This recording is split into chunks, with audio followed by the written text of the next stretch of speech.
I want to switch to a little NBA because I do think what's going on with the Lakers right now is really, really interesting, right? So start the year, Luka puts up 40 with LeBron sitting there saying nothing. This been there, been there. No, nothing's wrong. No, I just want to watch the game.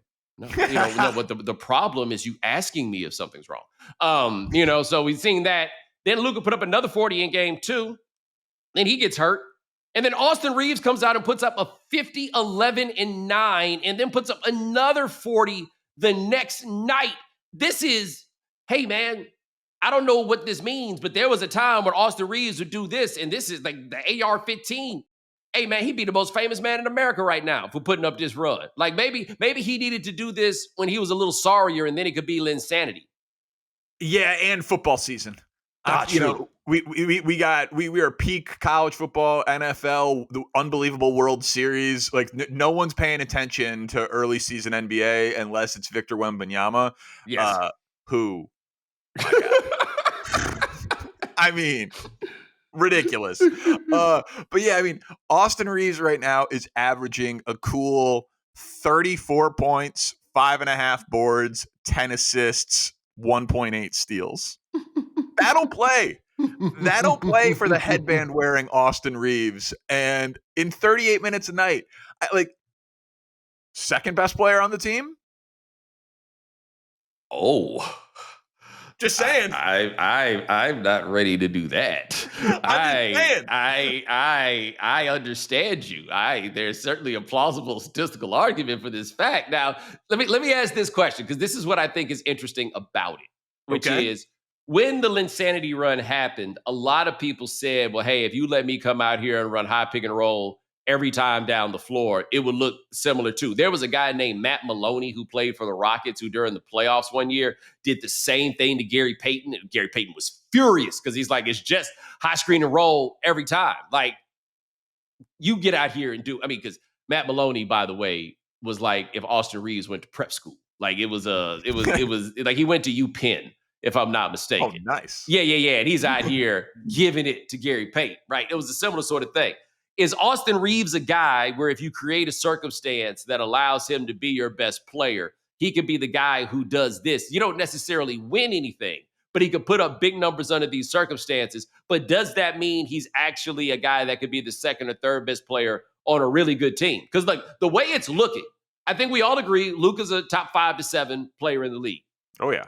If Austin Reaves is a credible number 2, right? Because look, I don't know how much LeBron is actually going to play this year. Not that he doesn't want to, but a man his age, I don't think you can just write down 65 games. That's not, he got my back. Yeah, he got my back hurt right now. All right. That's right. That's the thing. But I don't know what Austin Reaves is. I guess we've seen what Austin Reaves is if he's the 2 or 3. And it wasn't anything that made us believe that he could be the guy that scores 50 when he's got the chance. Right. So like I don't know. There's a few things here. I think that the NBA is the only sport that realistically has enough talent where I would be totally comfortable with expansion.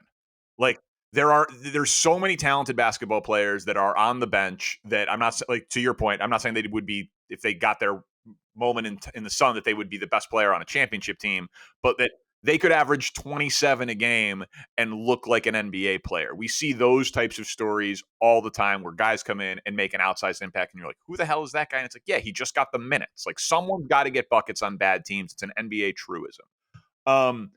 But I also believe that to really win in the NBA, of your top 3 guys, 2 of them have to be two-way players. Yeah.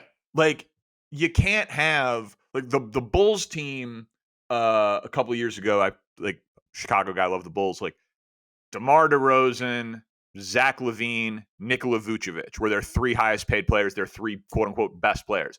All of them were traffic cones on defense, right? And it's like, well, then they had Caruso and they had Lonzo Ball, and like, yeah, but then Lonzo got hurt, whatever. But like why Giannis is so special is because he's a two-way impact player. Right. The Knicks are in this bind.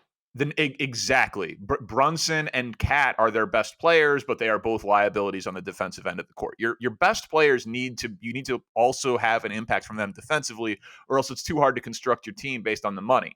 So I don't think Luka, Austin Reaves, and LeBron as your big three, quote unquote, at this stage of what LeBron can do athletically with availability, Right. athleticism, and the oh my back hurts. I don't think that that's a thing that can win anything. Hey, I see what I don't know, and I need to watch them more closely. I need to find out if Austin Reaves really isn't a good defensive player, or y'all out here crabs in a barrel, don't want to give no props to y'all's countrymen and acknowledge the possibility that he might be out here playing some defense. But I'm gonna tell you this right now, Austin Reaves, and I'm gonna give you some very important advice. Okay, you keep balling like this, and I things have changed a little bit, but I still think there's a lot of money out there for you, just as being the one that's not like the other. You know what I'm saying? Like you're gonna be talking to all the schools, like all the kids gonna be out. Like it's the world is the games out there. The games out there waiting. You know what I mean? It's all there for Austin Reeves, but this is a very important thing that he and his marketing people need to understand. They're gonna stop loving you, or at least they're not gonna have you in the same category if you mess around and start getting your hair cut with the rest of the team. Mm. Okay. Maybe you need to go get your hair cut where Rui get his hair cut, because he does not seem to get his hair cut with the rest of the team. But you need to keep that floppy shit going. Like, you think about this. They don't give Tyler Hero no bonus white boy points at basketball. And I think it is entirely tied to white people believe in the quality of your whiteness based on how cool your haircut is. And if you mess up and get a cool haircut, it's all gonna go away. Like, even Luka's haircut is like moderately cool. He ain't really going there. Like, Tyler Hero looked like he might fly his barber around. So like he should do the Kirk. Should he go all the way with like the Kirk Cousins like Sport Clips sponsorship? I mean, I'm just saying, there's more money in that play, right? That archetype, right? You could do that. Like, it would help him if he was from the Midwest, because like Arkansas, people talk bad about Arkansas. But if he was from like Indiana or Iowa or Kansas or one of those places and was just out here flopping it, it'd be good times for him. How do you feel if he went like the Justin Herbert route and like got himself a very famous Madison Beer type, like chatting someone up courtside at a Lakers game? Could work. See, that's going to be the key for him, is like what he parlays this into. Right. Because like I say, the world right now is his oyster. There are guys in the NBA that you would know of, but aren't necessarily top 50, 75 guys. And I know the people that they's able to get hooked up with. And I'm talking about black ones. They's able to get into some places that I'm telling you, Austin Reaves might be able to just show up with the right car at the mall, and you might have a chance at making that happen. But right now, the Lakers ain't just had a regular white dude really out here killing it since Jerry West. Oh, damn. Yeah. Yeah. Like, they was happy about Kurt Rambis. Well, you said before we started recording of like, it's the type of guy who 8-year-old me would own his jersey. That's right. I've been thinking about that for the last 39 minutes, and it's so true. Like, it's just like so on the nose. Like, when I saw John Paxson as a kid, I was like, I can play in the NBA. Yeah, it's like this. You would not just have the jersey. You would have the jersey because your parents would buy it for you. Oh. That's what. You can be anything you want to be, son. That's right. Yeah, like, Austin Reaves should play for the Patriots. Like, it's that kind of situation. But he's good. Like, I think that's an important thing to know. Like, Alex Caruso became an interesting case because people couldn't figure out what to do with, hey, he's an NBA player. Austin Reaves appears to be a better than average NBA, like maybe, 70th percentile NBA player. Oh, man. I mean, he's putting up 50-point I was triple going doubles. to say, So I feel like we maybe should go a little higher than 70th percentile. Look, man, I got to be careful. I can't get too wrapped up here. But that's a fair point. I feel because I don't think that 30% of players in the NBA can drop 50. That's a good question. Right? Like, okay, so I don't think 30% of the NBA could drop 50 and then drop 40 the next night. Right. I guess that is more accurately what I'm saying. Like, I think that is a real amount of production. That's fair. That is just really impressive. Like, I'm not saying he's Donovan Mitchell, right?